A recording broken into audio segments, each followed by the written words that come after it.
Ano ang kaya mong gawin para gumanda ang anak mo? Kasi para sa ibang nanay, kaya nilang saktan yung mga bata. Story time. Sinasabi nila na maganda raw ang isang babae noon kapag maliit ang paa. Pero hindi lang basta-basta maliit. Kailangan 3 to 5 inches lang ang haba. Mukhang imposible na merong isang dalaga na 3 to 5 inches lang ang paa. Pero totoong nangyari. At walang nagawa yung mga bata dahil napuwersa silang palitin yung paa nila. Ang tanong, paano nangyari yon?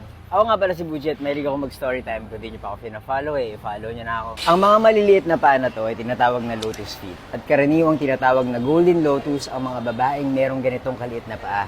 At sa Pilipinas, merong isang sikat na babae na may lotus feet. Pinapaniwalaan sa China noon na kapag meron kang ganitong kaliit na paa, ay isa kang ideal na babae. Maganda at mataas ang katayuan sa lipunan. Pamilya mo yung magdedesisyon kung magkakaroon ka ng lotus feet. At usually kapag 4 to 9 years old ka, ibababad ang paa mo sa mga halamang gamot.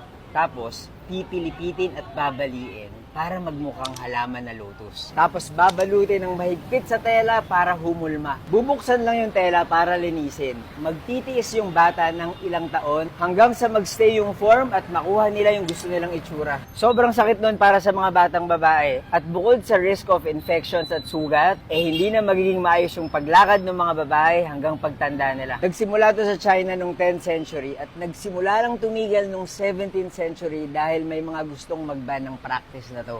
Tuluyang natigil to nung 20th century. Ang practice na ito ay isang historical oppression para sa mga kababaihan at mabuti na lang at tumigil na yung practice. Pagdadaanan to ng mga babae para lang masabi na maganda ka. So, sino yung sikat na golden lotus sa Pilipinas? Ito ay walang iba kundi si Lotus Feet sa pelikulang Feng Shui.